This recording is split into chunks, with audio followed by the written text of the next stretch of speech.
you very much, David. Thank you all for coming. So today, I am going to give you an overview of the history of antibiotics, why we have such a problem, so why the antibiotic discovery pipeline has dried up, why multi-drug resistant bacteria is such a problem now, and then I'm going to talk about work that we're doing with colleagues in the John Innes Centre to try and discover new antibiotics from the backs of leafcutter ants. So first, I wanted to really think about antibiotics and why they're such amazing drugs. So I think we really undervalue antibiotics, mostly because we discovered so many of them in the 1940s and 1950s that we really took them for granted. They were seen as magic bullets. People talked about infectious disease being eradicated, never being a problem again, and antibiotics consequently were sold very cheaply and have been sold very cheaply and have been misused over the last 70 years. So it's worth remembering that modern medicine would be impossible without antibiotics, so there would be no transplant surgery, no hip or knee replacement surgery, and no chemotherapy.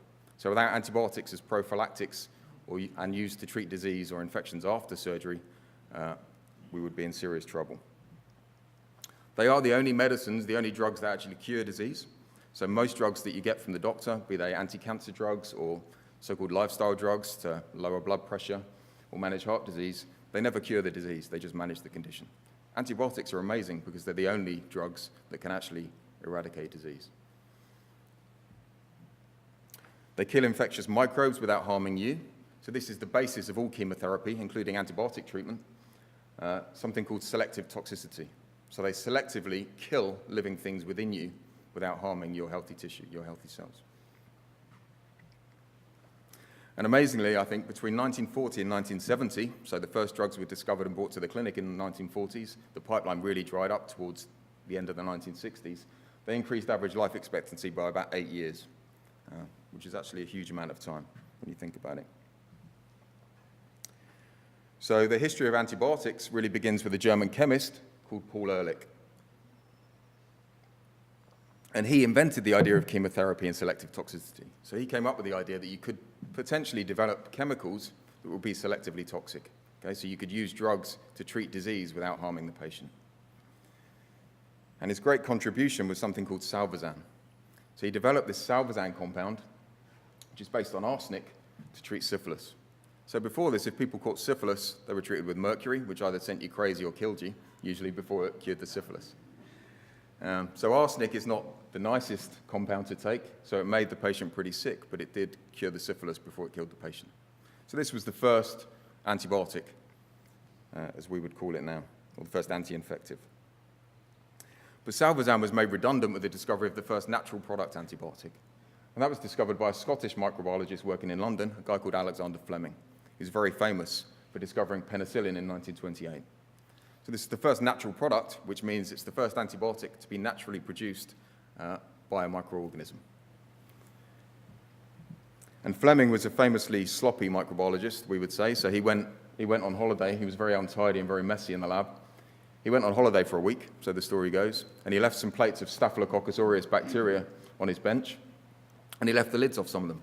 And when he came back, he noticed that a mold, Penicillium mold spore, had landed on the agar plate and grown. And this is supposedly a picture of his Petri dish. And what he noticed was that around the mold, there's a big zone of inhibition. All the bacteria are dying. Okay? And his great leap of imagination was to realize that actually this mold is producing something and releasing it into the agar plate that's actually killing these bacteria.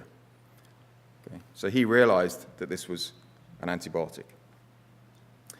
But actually, he didn't find a way to purify that antibiotic, so it was left to other people to try and purify penicillin and bring it to clinical use. What I find really interesting about penicillin is there are stories going back to the ancient Greeks and ancient Egyptians of people hanging up bread to go moldy, and then they used to use the moldy bread as a poultice on wounds. So they used to rub wounds with moldy bread. So they were using penicillin 2, 3, 4,000 years ago without actually knowing they were using penicillin. And actually moldy bread has been used throughout history as an anti-infective. So the industrial scale production of penicillin was developed by two chemists called Harold Florey and Ernst Chain. And actually most of our antibiotics still today, most of them are natural products, and chemists don't make them in the lab. We actually purify them from massive fermenters, big cultures of bacteria or fungi. Okay, so you have to grow a 50,000 liter of penicillium mold and then purify the penicillin and turn it into medicine form. Okay? And this still happens today. Okay? Penicillin actually comes from penicillium mold. So these guys shared the Nobel Prize for Medicine with Alexander Fleming. And it wasn't until the 50s, or late 1940s, early 1950s, that we actually knew what penicillin looked like. So an amazing scientist called Dorothy Hodgkin, who was an X-ray crystallographer, solved the structure of penicillin.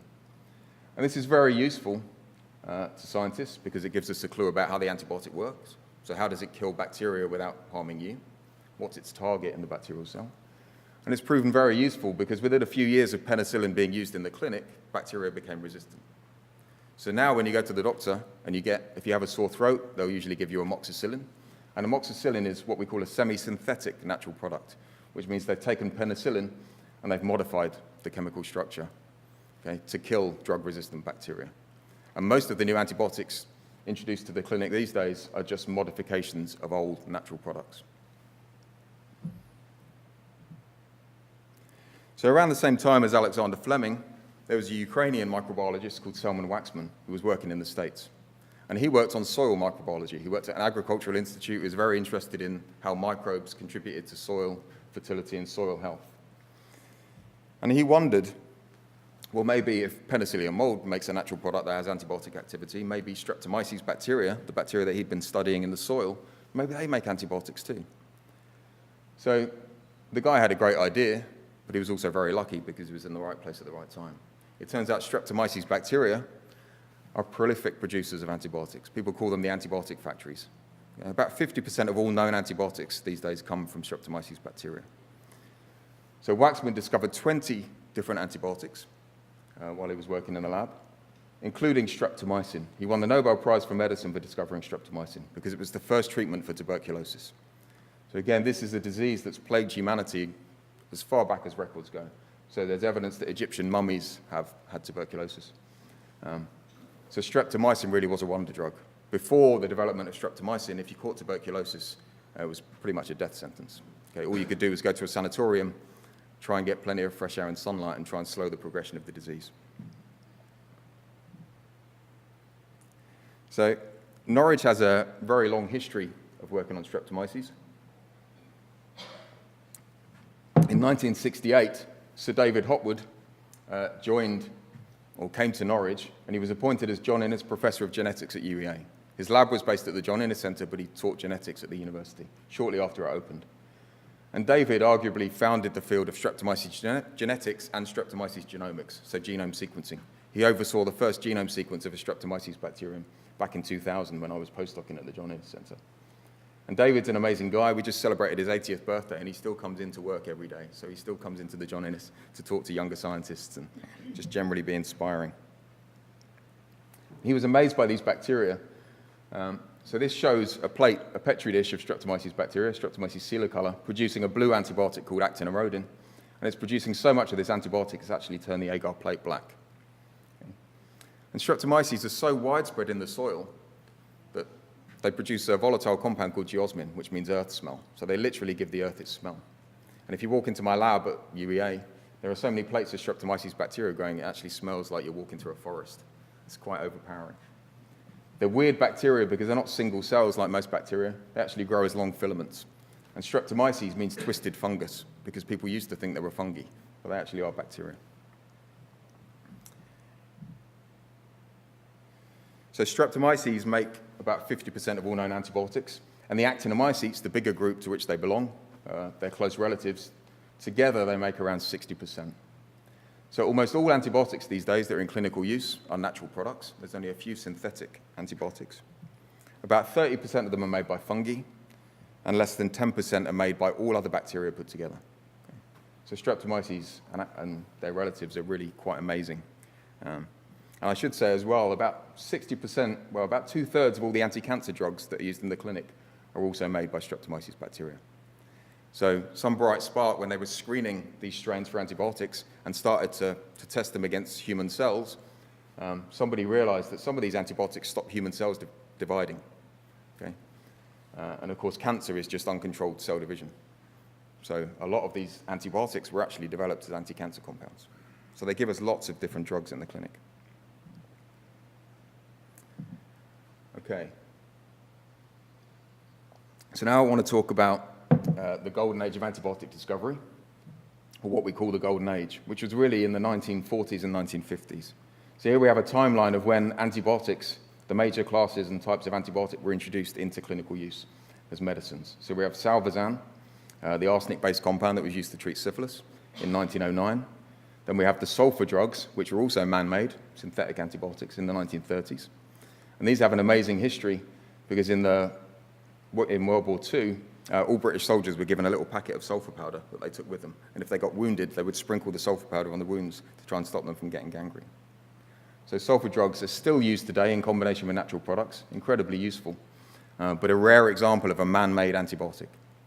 Pretty much all of the antibiotics we have now are natural products. Most of them come from streptomyces. And in the 40s and 50s, scientists discovered so many that we really thought all our problems were over.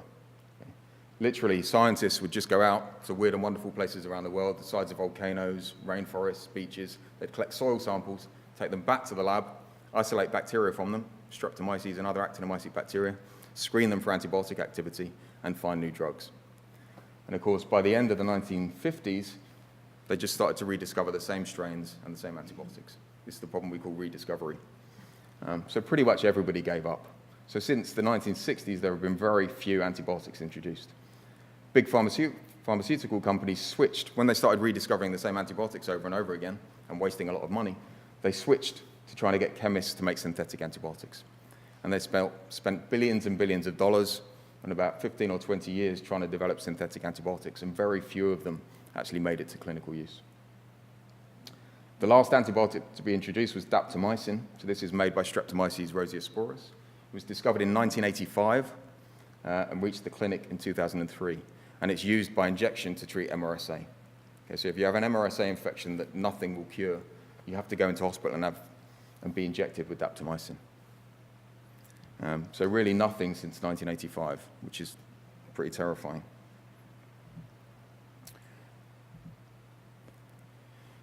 So where did it all go wrong? Well, actually, Alexander Fleming pointed out that bacteria would become resistant to penicillin if it was overused. Okay? So people have been talking about antibiotic resistance for a long time. And now we like to say that resistance is inevitable. If you apply antibiotics, effectively a selective pressure, to bacteria, and you expose them to enough antibiotics, then some of those bacteria will evolve to become resistant. Okay? They'll mutate and they'll become resistant. And of course, then those bacteria become dominant, and the infections you get are drug resistant. And this is exactly what's happened. And it's really been accelerated by the misuse of antibiotics. Not just by doctors misprescribing antibiotics for colds that are caused by viruses, but mostly by agriculture. So they estimate about 50% of all antibiotics ever used, so millions and millions and millions of tons of antibiotics have been used in agriculture, not even to treat disease, but actually as growth promoters. So if you add a cocktail of antibiotics to cattle feed, those cows will acquire muscle mass much faster than they would if you just give them normal food. Okay, so it's a great way of bulking out your cattle and getting more meat, but of course it's a terrible way of looking after your antibiotics, which are precious life-saving drugs, because most of them end up in the environment. And there was a paper I read recently where they surveyed soil and water and all environments they could think of in China, and they detected every single class of antibiotic in every single environment that they tested. So we really have messed it up quite badly. So here we have a timeline again of when these major classes are introduced, and underneath just shows when the resistance arose. So usually within about 10 years of an antibiotic being introduced into the clinic, you start to get resistant bacteria. And of course they become dominant, and then every time somebody gets a Staphylococcus aureus infection, it's actually a methicillin-resistant MRSA Staphylococcus aureus infection. Okay. So eventually we end up at a point where we literally have no drugs left to treat diseases like tuberculosis. So it wasn't that long ago that we had streptomycin, which is still a first-line drug, but now we have extensively and totally drug-resistant tuberculosis that can't be treated with antibiotics. So we've gone back, in 100 years, we're back where we started. And they estimate about 25,000 people in Europe die from drug-resistant infections at the moment. So it's not all doom and gloom. I am going to tell you the good news at the end. Okay, so why is it hard to find new antibiotics? Well, it's really expensive, it's really time-consuming, and technically it's really difficult to find new antibiotics. It takes a lot of money and a lot of time. And up until recently, nobody has wanted to fund it. The main problem for the big pharmaceutical companies was rediscovery. When they started finding the same strains and the same antibiotics over and over again, they just lost interest because it was not making them any money. Then they switched to developing synthetic antibiotics, getting chemists to make them in the lab, and that failed. So I heard the head of drug discovery at a big pharmaceutical company talking about this recently, said they spent $3 billion in 15 years trying to develop synthetic antibiotics, and not a single one got through clinical trials, which didn't make them very happy. So rather than switch back to natural products, which anybody sensible would have done, they just closed down their antibiotic discovery department.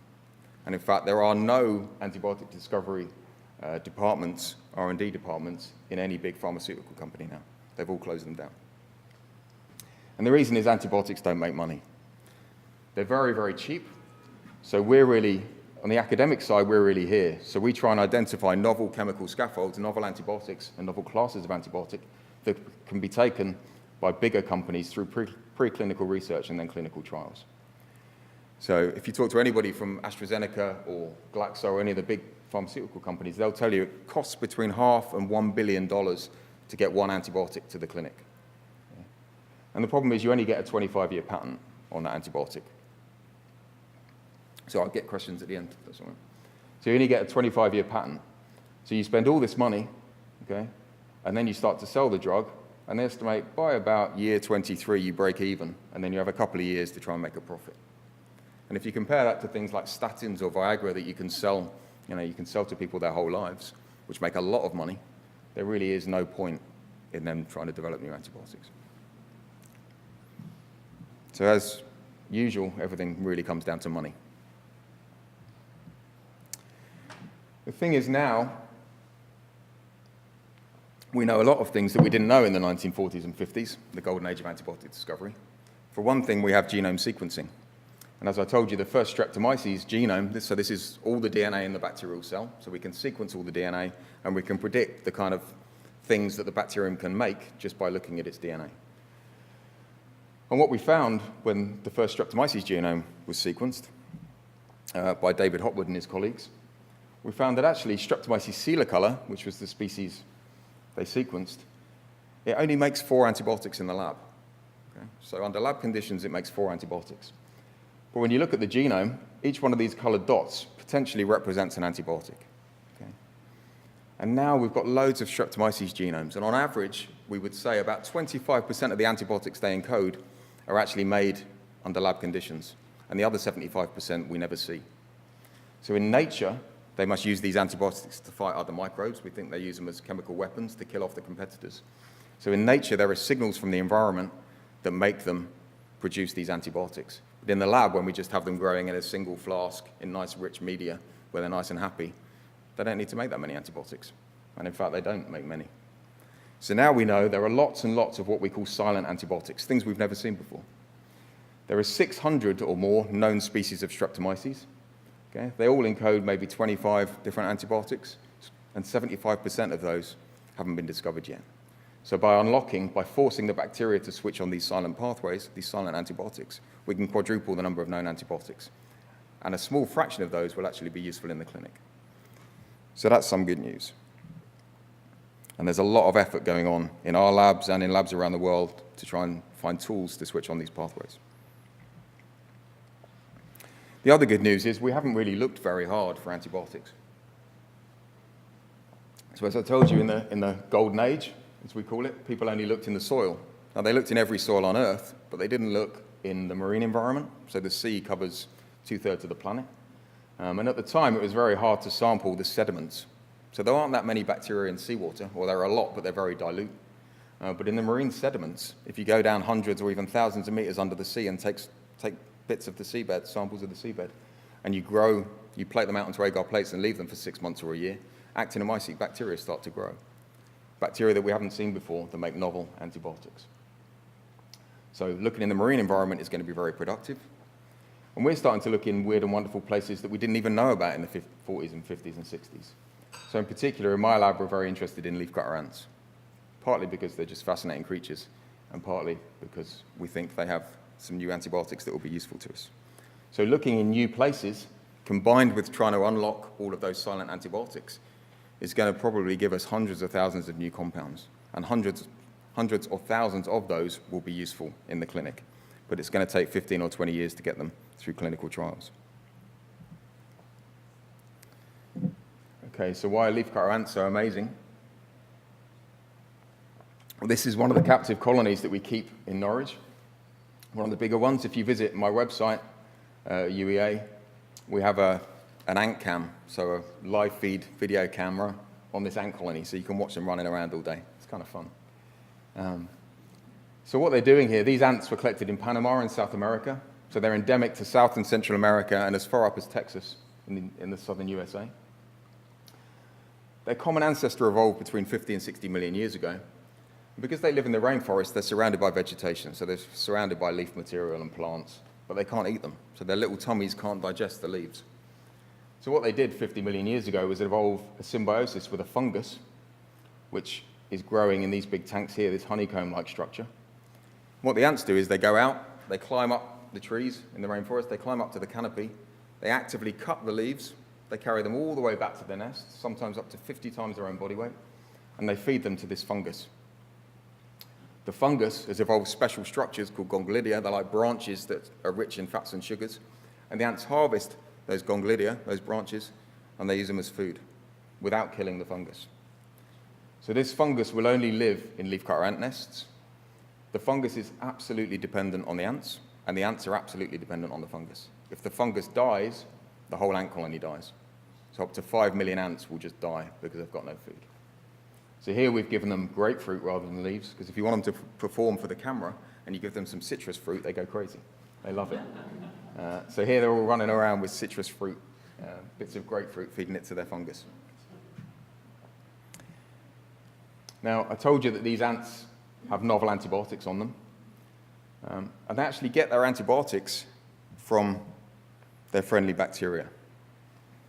So about 20 years ago, a guy called Cameron Curry, who works in the States, decided to take a closer look at these ants because he noticed a white covering on the surface of the ants. Okay? And we can see this on the ants that we keep in the lab. They're covered in this dusty white coating. And when Cameron Curry looked down a microscope, he saw these filamentous bacteria that looked just like streptomyces. Now, it turns out they're actually a genus called Pseudonocardia, which is very closely related to streptomyces. Okay? And they always have this white covering.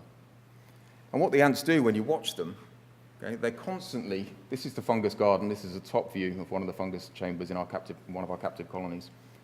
It's a honeycomb structure, and there are thousands of ants in that fungus garden, and they constantly crawl through it. It's a honeycomb structure, there's little tunnels through it. They constantly patrol it, sniffing the fungus. And when they sniff anything that doesn't smell like their fungus, they cut out that bit of the fungus garden, they carry it away from the nest to what we call the compost heap, they rub their bodies against it, and then they dig it back into the soil. And they rub their bodies against it because their bodies are covered with Pseudonocardia bacteria, which are producing antifungal compounds. Okay? So they're using antifungals as weed killers to prevent disease in their fungus gardens. Because if these gardens get diseased, the whole colony will die. So for 50 million years, these ants have been engaging in agriculture, which we've been doing for about 20,000 years. And for the same 50 million years, they've been using antibiotics, and we've been using them for less than 100. They have no problems with drug resistance in their nests, and we have awful problems with multi-drug resistant bacteria in hospitals.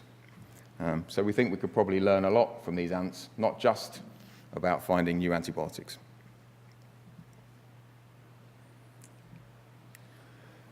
So here we have, again, this is a paper from Cameron Curry and our collaborator Koos Boomsma. So this picture just shows that when you wash an ant, so you can strip away the bacteria, and when you look at it, I hope you can see there are lots of little dots all over the exoskeleton, all over its cuticle. And these little dots, you only find them in leafcutter ants. You don't find them in any other type of ant. And what they are is glands. So they have glands that go through their exoskeleton that actually feed the bacteria on top of the ant. Okay? So they're actively feeding their bacteria, and in return, the bacteria give them antibiotics to use in their agriculture. And here we have an image that we took recently. So this is a leafcutter ant that we've put under a machine called a mass spectrometer. Okay, so now we can scan an ant with a laser, okay, and we can build up this heat map which shows us the most abundant chemicals on the surface of that ant. Okay. So we're trying to fine-tune it so we can actually detect the antibiotics that the bacteria are making. But what we see here around all the openings of the glands are a sugar called N-acetylglucosamine, which we think the ants are secreting for the bacteria. And the really cool thing about this is we know N-acetylglucosamine induces antibiotic production in Streptomyces. So we think they're not just feeding the bacteria, we think they're actually switching, they're making them switch on antibiotic production at their own will. So they can make their friendly bacteria on the surface of their bodies make antibiotics, and then they can rub their bodies against the diseased parts of their garden to kill them, and then dig them back into the soil. So it's an amazing example of a symbiosis between a fungus, an animal, and bacteria.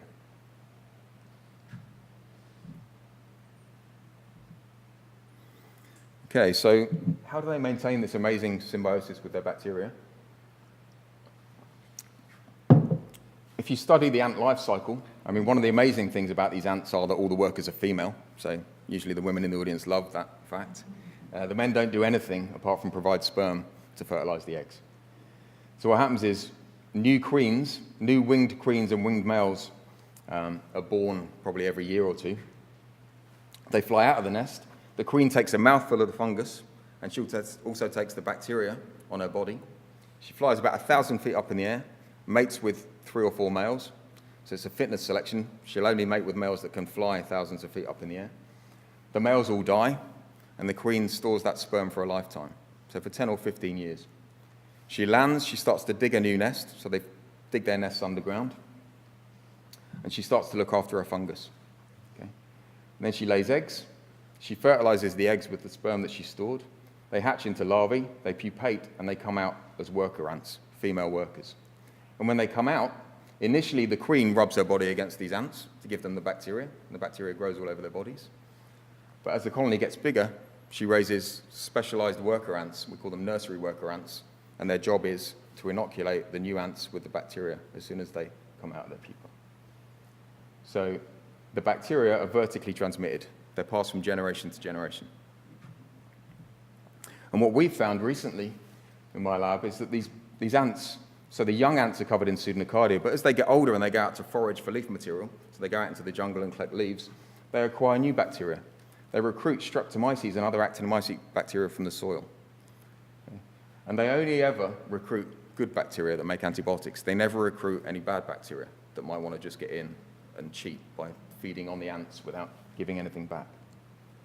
And we think that these ants, our best guess is that the ants are recruiting new actinomyces bacteria to get new antibiotics to combat drug resistance. Okay? Because if you treat with the same antibiotic over and over again, eventually the disease that you're treating will become resistant. They vary the drugs they use by recruiting different actinomyces to their bodies, which I think is pretty amazing. Okay, do they make novel antibiotics? So this is what I'm here to talk about today. So this is some work we've been doing for the last 6 years. So here's your ant. How do you get the bacteria off the ant?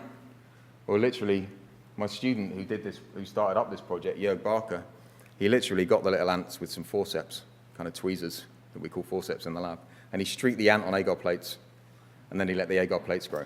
And eventually, after about 2 months, all these different types of bacteria come up. Okay? So these are pictures of bacterial colonies, actinomyces colonies growing on agar plates. And we've isolated about 500 different strains of actinomyces bacteria now from leafcutter ants collected from Trinidad and Panama and French Guiana. And what we do when we've got the bacteria is we screen them, much like Fleming did, or much like Fleming observed with his original Petri dish. We screen these bacteria against pathogenic fungi and pathogenic bacteria. So here we have the pseudonocardia bacterium in the center of the plate, and here we have Escabopsis, which is the main pathogen or the main disease in leafcutter ant nests. And what you can see, if we take a control strain of Streptomyces that can't make an antifungal compound, it gets killed by the fungus, gets overgrown. But the pseudonocardia makes an antifungal that stops this Escabopsis from growing. And that antifungal is very active against Candida albicans, which is a human pathogen, because you can see this zone of inhibition means that the Candida albicans can't grow anywhere near the pseudonocardia bacteria. Okay? So they're making antifungals that are not only useful to them, but actually kill fungi that will cause diseases in us.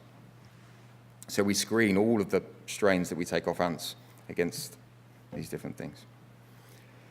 We take the most promising strains and we sequence their genomes. So for about £1,000 now, you can generate a complete genome sequence of a bacterium. So then you have the whole DNA sequence. You can look and predict what it can make. And each of these colored dots is potentially an antibiotic. So pseudonocardia makes less than streptomyces and Saccharopolyspora. This is just another genus of actinomycete bacteria that we can take off the ants. So we can search these complete genome sequences to identify all the antibiotics that they potentially make, okay, that they encode. We can't always predict what those antibiotics might look like. So some of them are so novel, or the biosynthetic pathways we predict make such novel compounds that we've never seen them before, which is obviously very exciting. And then we target the most novel-looking pathways, and we force the bacteria to make them either by genetic engineering or by adding small molecules to try and induce their production.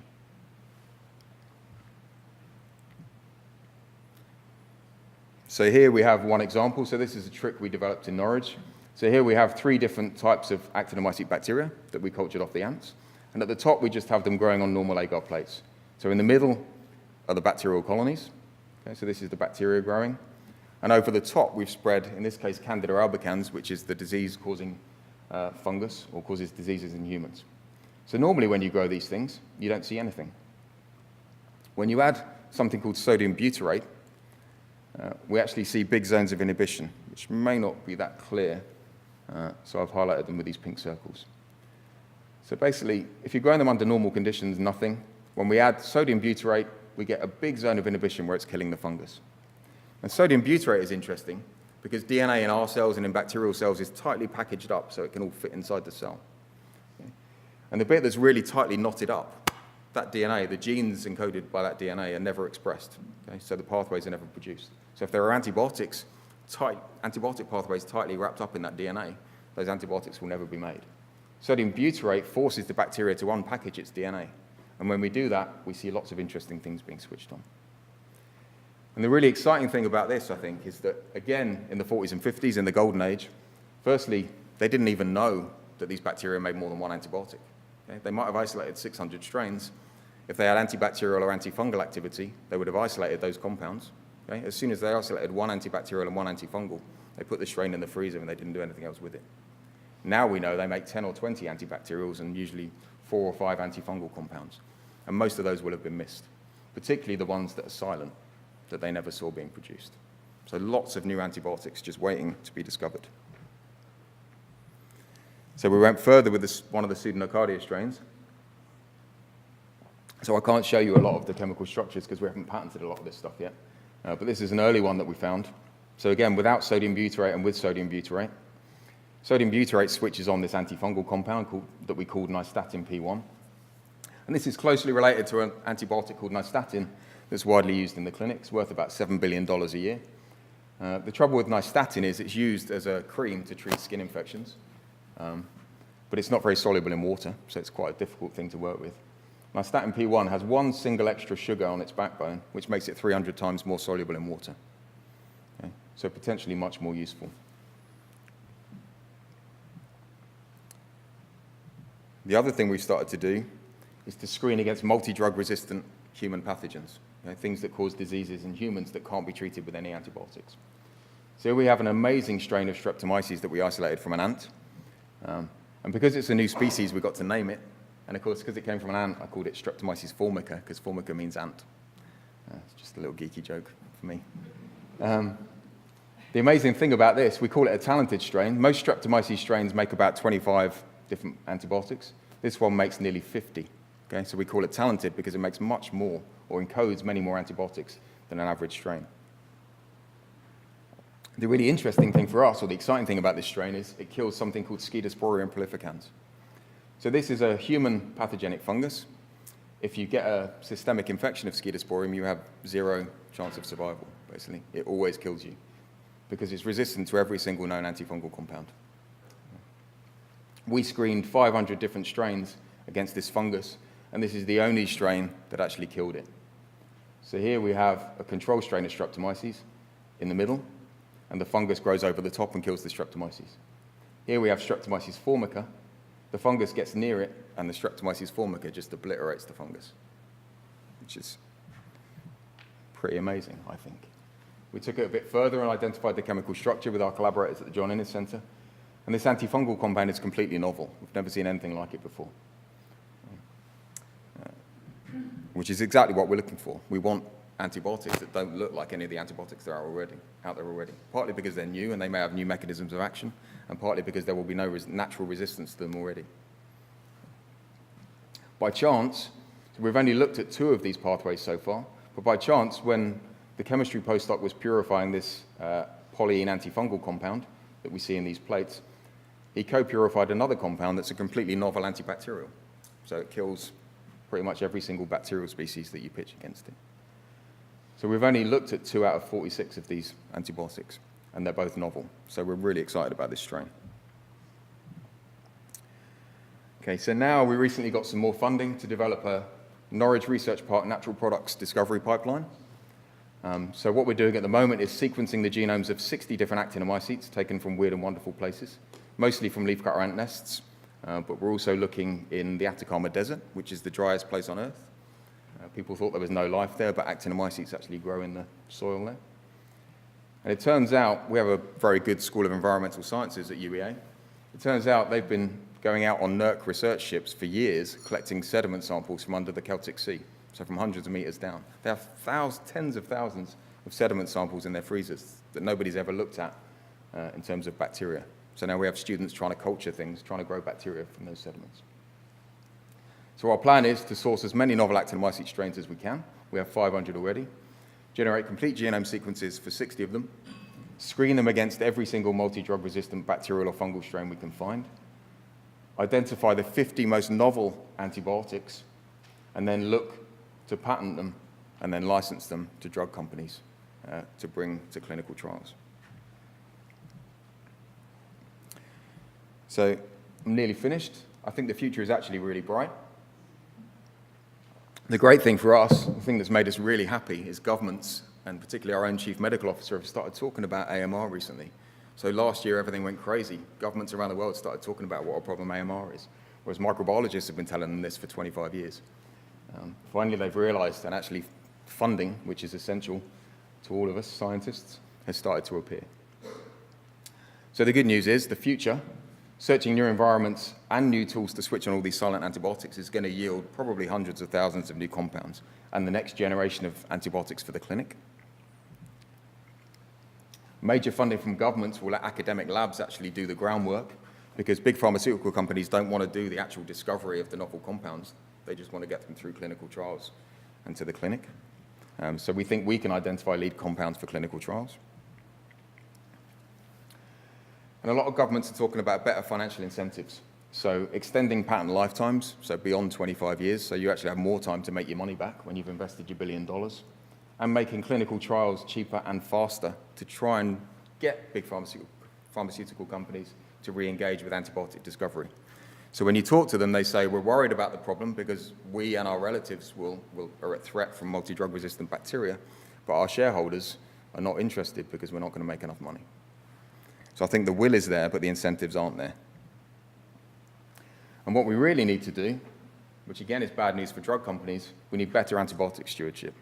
So what we really want to do is find a new generation of antibiotics, put them on a shelf somewhere, and never use them unless there's an outbreak of disease, okay, a pandemic of drug-resistant disease. So the worst thing we can do is what we did last time, and just give them out like Smarties for every single cough or cold.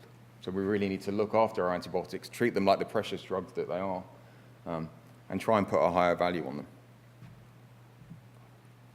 So thank you all for listening.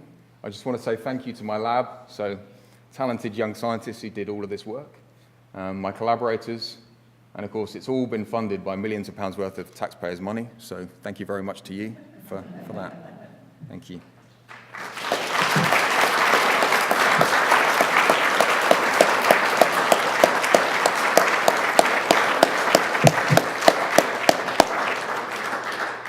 Thank you very much for an absolutely excellent, fascinating lecture, and I'm sure there's going to be lots of questions, so I'll invite this, please. A question. You talk about cancer and how it develops a resistance to the drugs and the antibiotics, which almost implies to me, as a bit of a numpty chemist, obviously, that you catch cancer, because I don't understand how a strain of cancer can become resistant to an antibiotic and then be caught by or be passed to somebody else? Well, I mean, okay, so a lot of cancers are caused by microbes, so about a third of cancers are caused by microbes. But cancer cells just evolve like every other cell. They mutate and they become resistant to drugs. So are you saying that they become resistant to the drug inside each person as they're going through, as opposed to... Yeah, so if people have, I mean, I'm not an expert on cancer, but if people have long-term chemotherapy, eventually the cancers can become resistant to the drugs you're treating it with. Oh, okay, that makes sense to me. Yeah. Okay, thank you. The other one was, we're seeing a lot of people now asking for drugs to be given to people in terminal illness more quickly, almost bypassing some of the clinical trials. Mm-hmm. What are your thoughts on that score? Or is that going to actually make these diseases more resistant more quickly to a particular antibiotic? So actually now, I mean, a good example is extensively drug-resistant tuberculosis. And some people report totally drug-resistant tuberculosis. So now there are drugs, new drugs for TB coming through clinical trials, and some of the patients that have them have been prescribed these drugs even before they're approved. Because if the choice is death or take a risky drug, then you take the risky drug. In terms of exposing those things to... I mean, the big problem with tuberculosis is if you have normal TB, it takes 6 months of antibiotic therapy, so 4 different antibiotics at the same time to treat it, to eradicate it. Yeah, if you have multi-drug resistant TB, you have to have 2 years worth of antibiotic treatment. Okay? It has to be directly observed in hospitals, because the problem is if you give people antibiotics to take home, they never finish the course of antibiotics, and that's what causes the drug-resistant bacteria in your body. So if you're giving somebody an experimental drug under observation, and you know you've eradicated the disease, then there are no drug-resistant bacteria to spread to anyone else. So in that scenario, it's actually a good thing. If it's that or death, I would take that. Oh, I can understand that certainly. Yeah. But I think... prefer them to have a, wait until you had a more targeted Mhm. antibiotic that would be more beneficial. That would be ideal, but sometimes you can't wait. Yeah. Okay, thank you. Yes, please. Yes, first of all, Matt, congratulations on some really novel work. Thanks. I've spent my life in the pharmaceutical industry, and I know full well many of the constraints on bringing drugs to market, which you have to do ultimately. And in your development program there, of course, you came to the magic thing of patenting and intellectual property, which at the moment, for any meaningful discovery, the IP is stolen from you at the end of the patent life, and that results in many of the compounds that we're used to using. Obviously, they get produced very cheaply because the manufacturing cost is relatively low to the cost of development, and it usually means exporting jobs to other parts of the world for manufacture. But leaving that aside,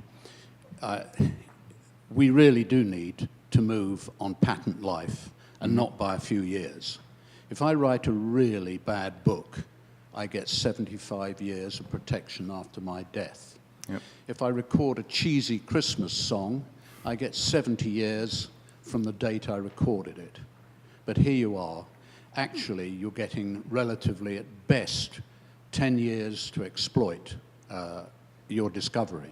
Yep. And bear in mind here that you're going to need to do a clinical trial program, the like of which has not been seen before, because all the broad-spectrum antibiotics that we use, as you so rightly underline, were developed 20 years ago when the regulatory process was far easier. Yep. Today, to bring a broad-spectrum antibiotic to market, you'll have to do neonate, infant, adolescent, adult, elderly, and then cross-reference with immunocompromised, concomitant conditions, concomitant meds, and so on. The clinical trial matrix is not the normal $500 million that the pharmaceutical industry talks about. It is zillions to do that and to bring those products to market. And then you're trying to introduce products into a market where we have become used to the ingredient cost of an antibiotic, amoxicillin with clavulanic acid, whatever, of £1, Yep. £1. Yeah, it makes no financial The sense. cost, and particularly in the NHS, where generally speaking, it's cost that rules most things when it comes down to prescribing, you'll find that what are you going to have? Costs of prescribing of hundreds of pounds for a course of medicine, unless you can have a really extended patent life, and therefore your model for getting return on the investment can be extended over a much, much longer period. Well, so I think all your good work will be frustrated because the economic conditions will just not do it. And I think that's something we all need to lean on governments, and it's not just in this country, it's around the world, to change that. Otherwise, we will not get the benefits that we're looking for from your excellent work. I agree, and I think governments realise this, right? So governments are looking at extended patent lifetimes and simplifying clinical trials, but how you actually go about that, I don't know. But it's interesting as well that the NHS is willing to pay £20,000 for chemotherapy or anti-cancer drugs that will extend your life for 6 months, but they'll only pay £20 for a course of antibiotics that will actually eradicate disease and save your life. It makes no sense. Thank you.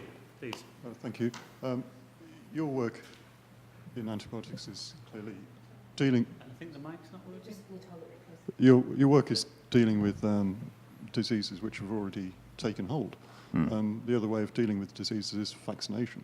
How does your work mesh with that field of study? I mean, vaccination is obviously the best way forward. I mean, if you can prevent people contracting diseases, then fantastic. There are some diseases that are really hard to vaccinate against, like tuberculosis. So there are no good vaccines against TB. So you can have the BCG, which I had when I was at high school, because I remember you used to get the BCG and then all your friends would punch you in the arm afterwards. But the BCG only protects you until you're 18, so it only works in infants. When you're an adult, it offers no protection. And it's only effective in between 10% and 80% of cases. So if you've ever been exposed to mycobacteria before you have the BCG, it doesn't work. So it's a pretty useless vaccine. It's the only vaccine we have for TB. But TB hides inside your immune system, so it's very hard to immunize against. So there will be diseases that we never have vaccines against. So we will always need antibiotics. But I agree with you, vaccination is the best way to go, given the choice. Thank you. Yes, please. At the very end of your talk, you talked about better stewardship of antibiotics, and that's been a problem in the past. But earlier you showed a graph about how the pharmaceutical companies gain profit from antibiotics. Mm-hmm. How are you going to achieve foisting those pharmaceutical companies not to overproduce and overuse these antibiotics in order to gain a profit? So I've spoken to people from pharmaceutical companies about this, and what they want is a guarantee from health services that they will buy millions of pounds worth of, or however much, of these new antibiotics and stockpile them. Okay? So they're not willing to develop drugs that they have to try and sell for people not to use. So there has to be some kind of either government investment, so governments pay for the drug development, or they guarantee they will buy a certain amount of medicines once they've been developed. But it makes no sense for a drug company, I agree, to develop a new drug that never gets used. Thank you. There's lots of questions, so we just keep going. Okay. Thank you for some amazing presentation and work, but, excuse me, ants are only one life form. Is UEA looking into other life forms? For instance, I've heard crocodiles are quite a good source. Is it spawning a whole new school of life I form wish. antibiotics? I have to ask our Vice-Chancellor. I don't know. You can go and look at crocodiles. Yeah. Australia, as long as you take me as well. I might send my students to do that. There are lots. So what we're talking about here in the ants, we call it a protective symbiosis, where the ants form this symbiosis with antibiotic-producing bacteria, and lots of animals and plants do this. So actually, pretty much every plant does this. The roots are full of antibiotic-producing bacteria that protect it against fungal infections, which is something we're just starting to study actually in my lab. So this is widespread. People didn't know about it 20 years ago. It's fascinating biology anyway, which is the most important thing for us really, but also it might lead to some interesting compounds. Oh, thank you. Matt, you mentioned that the ants only selected useful bacteria to carry around. Yes. Have you any idea how they do that? Yes. So I ran through this talk with my wife, who's not a scientist, and she said it was too complicated to talk about the evolutionary biology stuff, so I kind of left it out, because I couldn't explain it very well, I think. So what happens, we think, is we call it screening. So the pseudocardiobacteria that they pass from generation to generation make antifungals that the ants use to look after their fungus gardens. but we found out they also make loads of antibacterials, about 3 or 4 times more antibacterials than the same or similar strains we find in the soil. And what happens is, things like streptomyces, because they make lots of antibiotics, they also carry resistance genes to lots of antibiotics. Otherwise, when they made their antibiotics, they kill themselves. So they're resistant to their own antibiotics, and they're also resistant to pseudonocardia, basically. So when you've got an ant covered with pseudonocardia, the only things that can grow are things that make antibiotics, so they can fight the pseudonocardia to get space on the ant, and are resistant to the pseudonocardia antibiotics. Okay, so they don't get killed. Am I explaining it better now? So actually, the pseudonocardia are not just useful for providing weed killers for their fungus gardens. They're also a way for the ant to screen in good bacteria and keep out all the horrible stuff that just wants to take advantage of them. So it's ingenious, we think. We haven't published any of that yet, so don't tell anyone. The two at the front, please.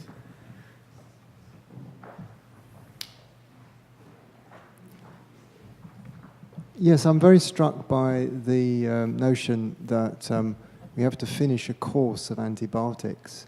And it struck an idea in my mind, questioning why that is. And it strikes me that we still haven't quite caught up with the ants. They're very clever. That they seem to manage the bacteria, whereas we're isolating the antibiotic and giving that to the patient, when perhaps we should be thinking about giving them the bacteria. Yeah, so, I mean, it's kind of interesting that before antibiotics were purified and used in medicine, I talked about the moldy bread. But actually in Russia, they used warm soil. So they used to warm up soil and put it on wounds. And of course, we know soil is full of streptomyces bacteria. So effectively, they were doing exactly that. They were giving them the bacteria to rub on the wounds to protect them against infection, which must have worked or they wouldn't have carried on doing it. But I'm not sure. I think the idea of purifying the antibiotic is you can really get a high dose of the antibiotic to make sure you eradicate the infection. Whereas if you just fed people with streptomyces bacteria, it might not work. We like to know exactly what we're giving people, I guess. It's a scientist thing. Hi. When it comes to harvesting these antibiotic-producing bacteria from the ants, do you only use certain ant genera from the leafcutter ants? Because I saw in one of the slides you used acromyrmex. Yep. Would you perhaps use atta, for example, or acromyrmex, the only ones which... So we only use acromyrmex because acromyrmex are the only ones that actually carry the bacteria. Interestingly, nobody's found these bacteria on atta. And actually, there was a recent paper, again, from Cameron Curry's group in the States that suggests the atta are more highly evolved than the acromyrmex ants. And they're suggesting that the bacteria are actually inside in specialized glands, and they secrete out the bacteria when they need them, rather than just have them on their bodies and rubbing their bodies against the fungus, which would be kind of cool. So we haven't looked at atta yet. One of the reasons we don't keep atta is because they're huge, and the soldiers are about the size of your thumb, and they'll slice through your hand when you try and mess about with them. It's more dangerous. We'll take a couple more, then we need to close down. Please. Matt, I've learned a great deal as a very old history graduate from your brain. And I wonder if you knew, this is just an observation, that Dorothy Hodgkin was given one of the first honorary degrees by UEA back in 1965 when I was at the university. I didn't know that. We processed in our Cecil Beaton outfits down to the cathedral with Dorothy Hodgkin at the fore. That's great to hear. That's really cool. Thank you. I'll use that fact in future. Something else to be proud of for UEA. There's one more question at the back, and then I think we'll bring it to an end, because I know that people will want to get away with the traffic, with the transport difficulties today. I think nobody is surprised in academia to encounter financial difficulties, especially these days where we would have to tighten our belts. So I'm just wondering, as a state has a duty of care, why there are not more programs in place to allocate funding to cutting-edge research to ensure the continuous availability of antibiotics. In addition to that, I'm just wondering, because you have expanded on multi-drug resistance, are there any strategies in place in order to prevent this scenario from happening again once new antibiotics become available? Well, the strategies really for for using antibiotics now are to use cyclical patterns. So in a hospital, you would only use one antibiotic to treat an infection for maybe 3 months, and then you'd switch to a different class of antibiotic to treat the same infection in different patients. So a bit like crop rotation, you just use different drugs for different periods of time. And use multi-drug therapy, so use combinations of antibiotics. It's much harder for an infection to become resistant to 4 antibiotics than it is to 1, if that makes sense. So if you use a cocktail of antibiotics, we know that it slows the rise of drug resistance. In terms of funding, you probably shouldn't get me started on this, but, and I know David is on the BBSSC Council. There is more funding appearing now, not as much as we would like, specifically for antibiotic discovery. So a lot of our work is really for studying the evolutionary biology of how the ants use antibiotics and how they assemble these protective microbiomes. We've started to receive funding now for pure antibiotic discovery, which is great. I think there will be more funding on the way, but I think because we've just had a new government, we have to wait and see what happens. But in the US, they've just doubled the science budget, and most of the new half of the budget is going to be tackling AMR. So they're very serious about it, and I hope the UK governments will be too. We wait for the comprehensive spending review with some trepidation, but also some hope. And you might imagine that we are very keen to get Joe Johnson to the Norwich Research Park so that we can actually present to him some of the sort of work that we're doing there and portray to him the importance of this work and the importance of maintaining the research budget and indeed increasing the research budget, because clearly this is the way that we need to actually ensure that we do tackle some of these major problems going forward. And certainly I'll be doing my part to try and ensure that we can do that so that Matt can get the funding that he deserves really when he's bringing such innovation to this area.